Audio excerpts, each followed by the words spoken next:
Hello दोस्तों, welcome back to our channel maths with Rakesh. ये part 4 है क्लास 10th केमिस्ट्री चैप्टर 1 का। Part 3 में हमने कवर किए थे रासायनिक अभिक्रियाओं के प्रकार, जिसमें हमने कवर किया था संयोजन अभिक्रिया और वियोजन अभिक्रिया। इसके मोस्ट एग्जाम्पल भी मैंने कराया था, जो कि बिहार बोर्ड के पॉइंट ऑफ व्यू से बहुत इंपॉर्टेंट होते हैं। आपको सिर्फ यहाँ पर एग्जाम्पल को ध्यान में रख लेना है। दोस्तों, इस वीडियो में हम कवर करेंगे विस्थापन अभिक्रिया, द्विविस्थापन अभिक्रिया और अवक्षेपण अभिक्रिया। इसके भी मोस्ट इम्पोर्टेंट जो एग्जाम्पल होते हैं इस वीडियो में हम कवर करेंगे, तो आपको सिर्फ एग्जाम्पल को ध्यान में रखना है। तो चलिए दोस्तों, मैं वीडियो को शुरू कर रहा हूँ। अगर दोस्तों ये वीडियो आपको अच्छा लगता है तो एक लाइक कर लीजिएगा और एक शेयर जरूर करें।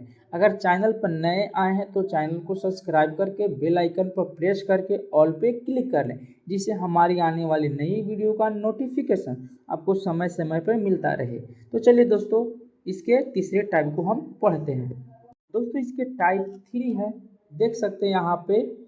इसका टाइप 3 में आप यहाँ देख सकते हैं क्या दिया गया है, विस्थापन अभिक्रिया। इंग्लिश की बात करें तो डिस्प्लेसमेंट रिएक्शन, यानी कि विस्थापन अभिक्रिया क्या होता है। पहले विस्थापन का क्या मतलब होता है इसके बारे में जानेंगे, फिर इसके बाद हम एग्जाम्पल पाएंगे।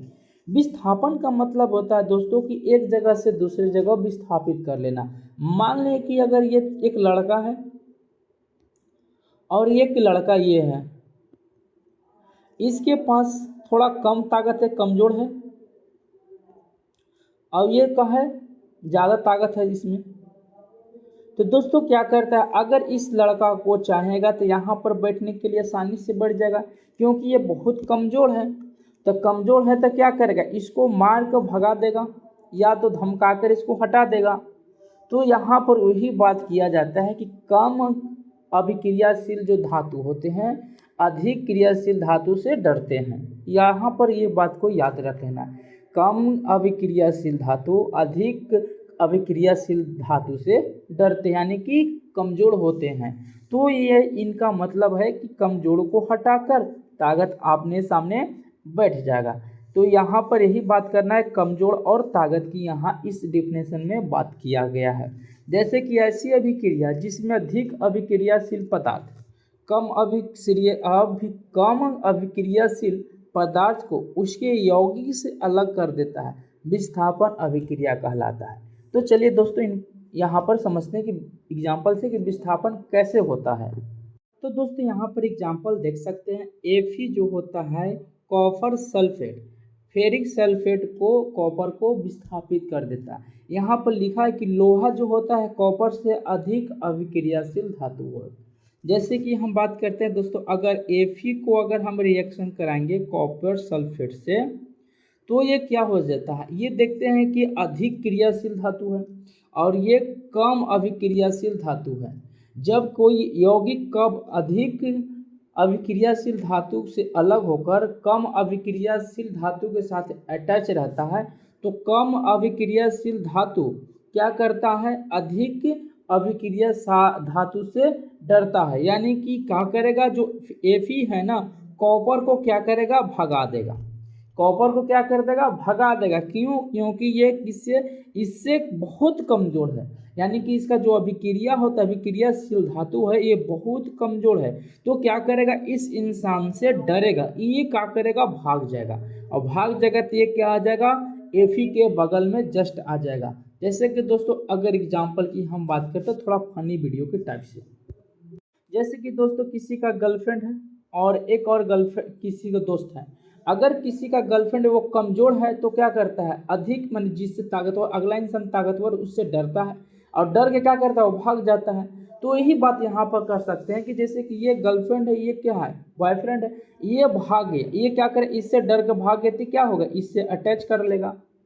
तो यहाँ पर हम कह सकते हैं कि अभिक्रिया जो कामशील धातु होते हैं वो भाग जाते हैं अधिक अभिक्रियाशील धातु से। जैसे कि अगर रिएक्शन इसका हम बनाएंगे तो Fe जो होगा ना, Fe जो होगा ACO4 के साथ जुड़ जाएगा। तो Fe जो होगा सल्फेट के साथ जुड़ जाएगा, ये क्या हो जाएगा, कॉपर का हो जाएगा, बहुत दूर भाग जाएगा, यानी कि इससे अलग हो जाएगा। तो कुछ इस तरीके से रिएक्शन बनाएगा। तो देख रहे हैं कि विस्थापन हुआ कि नहीं, किसका हुआ, Fe को और Cu से विस्थापन हो गया। देख सकते हैं कि यहाँ Fe है ना, यहाँ Cu, तो इसके साथ Cu था तो भाग गया, Fe के साथ जुट गया, तो वो क्या कहलाएगा, विस्थापन कहला गया। यानी एक जगह से दूसरे जगह पर चला जाएगा। और कैसे जाएगा, तो हम बस बोल सकते हैं अधिक क्रियाशील धातु के। अगर दोस्तों अधिक क्रियाशील धातु आपको याद नहीं है तो वीडियो के अगर ये टाइप जितने खत्म हो जाएंगे, यानी जो टाइप को हम कवर करा लेंगे, तो उसके लास्ट में हम अभी क्रियाशील धातु के बारे में भी बता देंगे। तो तब तक आपको इतना याद कर लेना है कि लोहा जो होता है ना, कॉपर से अधिक अभिक्रियाशील धातु है, यानी कि अधिक ताकतवर है। तो यहाँ पर एग्जाम्पल आपको दम समझ में आ गया, कॉन्सेप्ट भी समझ में आ गया, वो कैसे विस्थापन हुआ, क्यों हुआ, कारण भी हमने बता दिया। तो इसके दूसरे एग्जाम्पल की भी हम बात करते हैं। दोस्तों दूसरा एग्जाम्पल भी देख सकते हैं, यहाँ पर NaBrN की सोडियम ब्रोमियम के देख सकते हैं और Cl2 से रिएक्शन करा है। दोस्तों यहाँ पर थोड़ा सा, तो दोस्तों यहाँ पर कुछ ज़्यादा इरेज हो गया था, तो हम यहाँ फिर से ठीक कर लिए वीडियो को यूज करके। तो दोस्तों यहाँ पर फिर से एग्जांपल को देख सकते हैं कि NaBr है जो कि सोडियम ब्रोमियम है, यानी क्लोरीन से अगर रिएक्शन कराएगा तो क्या करेंगे। आप देख रहे हैं कि सोडियम जो होता है ना, ब्रोमियम बहुत कमज़ोर धातु है, किसे, Br जो है ना Cl से, यानी कि ये अधिक क्रियाशील धातु है, ये बहुत कमज़ोर है। तो क्या करेगा, इसको भगा देगा, यानी कि ये अपने खुद इससे डर के भाग जाएगा। तो ये क्या हो जाएगा, सोडियम के साथ जुड़ जाएगा और ब्रोमीन का हो जाएगा अलग भाग जाएगा। क्यों भागेगा, कि क्लोरीन जो होता है ब्रोमीन से अधिक क्रियाशील धातु है, इसमें ज़्यादातर ताकत है, जिसमें जितना ताकत होगा उतना अपना दहशत फैलाएगा। तो यहाँ पर बात करते हैं कि ब्रोमीन से क्या है, अधिक ज़्यादा इसमें ताकत है, अभिक्रिया करता है। तो क्या करेगा, ये क्लोरीन का होगा, सोडियम के साथ जुड़ जाएगा, तो यानी कह सकते हैं कि सोडियम क्लोराइड बनेगा और ब्रोमाइड का होगा अलग भाग गया। तो हम यहाँ से कह सकते हैं कि अगर सोडियम ब्रोमीन को अगर क्लोरीन से रिएक्शन कराएंगे तो क्लोरीन का होगा ब्रोमीन को भगा देगा, भगा के अपने सोडियम के साथ जुड़ जाएगा और जुटने के बाद क्या हो जाएगा, NCl का निर्माण करेगा, जिसको हम बोलते हैं साधारण नमक। कल पार्ट 3 में मैंने बताया था।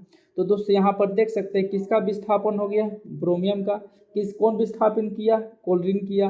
तो यहाँ क्यों किया, क्योंकि हम देख सकते हैं क्लोरीन क्या है, आपको अधिक अभिक्रियाशील धातु है, इसलिए क्या कर दिया, विस्थापन अभिक्रिया कर दिया।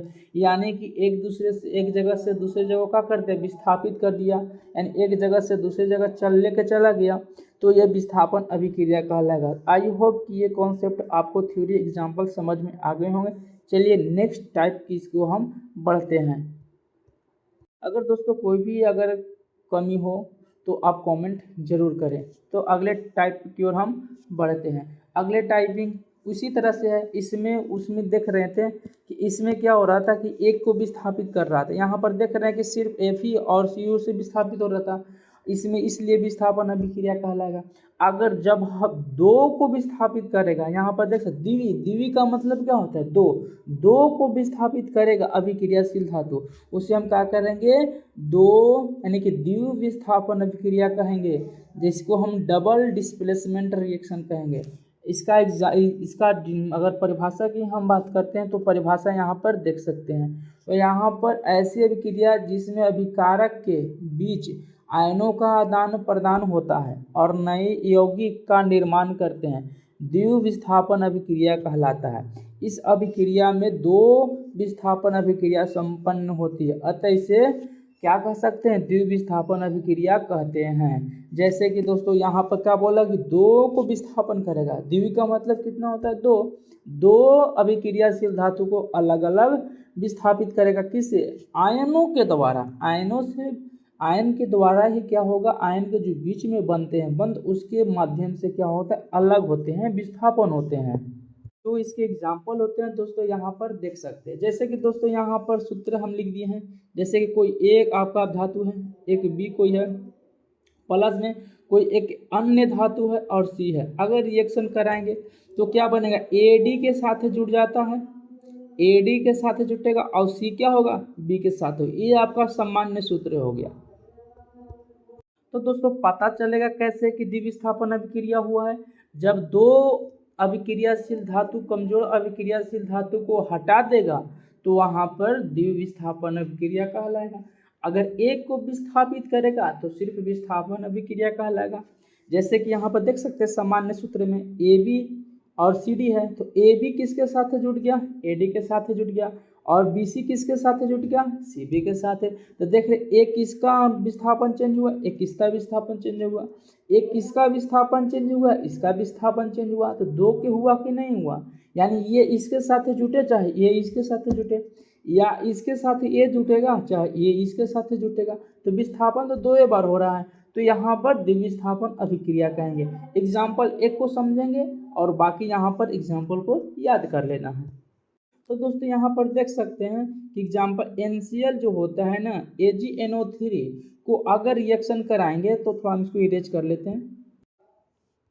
तो दोस्तों आयनों के बीच में आदान प्रदान होता है, जैसे कि देखते हैं कि सोडियम पे क्या होता है, प्लस होता है, क्लोरीन पे क्या होता है, माइनस होता है, Ag पे क्या होता है, प्लस होता है, और नाइट्रेट पे क्या होता है, माइनस होता है। दोस्तों प्लस माइनस कैसे आएगा, आपको अगर इलेक्ट्रॉनिक विन्यास करने आता है तो यहाँ पर सोडियम पर क्या होगा, क्लोरीन पे क्या होगा, ब्रोमीन पे क्या होगा, हाइड्रोजन पे क्या होगा, उसके आयन पता कर सकते हैं 72 कक्षा की मदद से।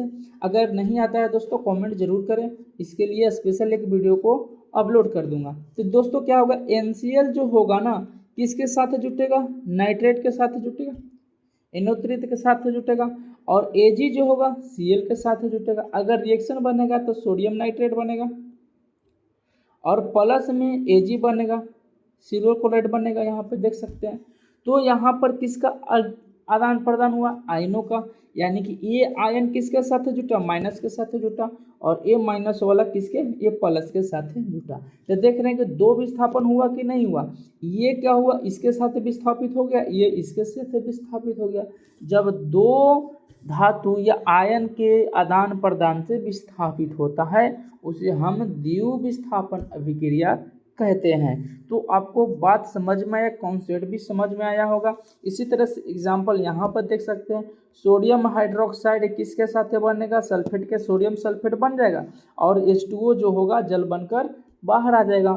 तो कुछ इस तरीके से आयनों का बीच में आदान प्रदान होता है तो द्विविस्थापन अभिक्रिया कहलाता है। तो नेक्स्ट टॉपिक आपका क्या है, टाइप नंबर 5 की ओर हम बढ़ते हैं। आई होप एग्जाम्पल आपको समझ में आया होगा। आपको एग्जाम्पल ध्यान में भी रखना है, जो कि बिहार बोर्ड के पॉइंट ऑफ व्यू से क्लास 10th में CBSE बोर्ड हो या चाहे BCSE बोर्ड हो, इसमें हर एग्जाम में पूछा जाता है। तो चलिए एग्जाम्पल को आपको ध्यान में रखना जरूरी है। तो चलिए टाइप नंबर 5 की ओर हम बढ़ते हैं।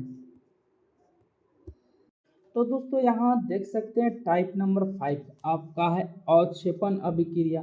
ऐसी अभिक्रियाएं जिनमें कोई उत्पाद ठोस के रूप में विलयन से पृथक हो जाता है।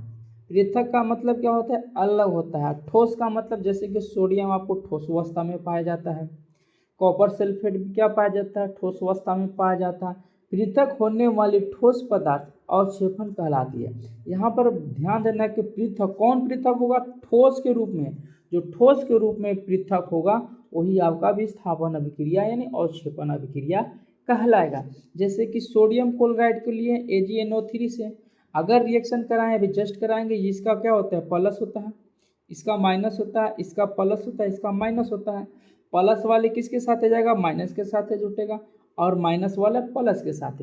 अगर दोस्तों अगर अभिक्रिया जब भी बनेगा ना तो माइनस प्लस के साथ बनेगा, ना माइनस के माइनस और ना प्लस प्लस के साथ रिएक्शन कभी नहीं बनता है, रेयर केस में बनता है। बट यहाँ पर देख सकते हैं प्लस माइनस के साथ ही हमेशा रिएक्शन बनता है। तो आपको बात ध्यान देना है कि अगर प्लस एक हो एक माइनस होगा उसके साथ अटैच कर लेगा।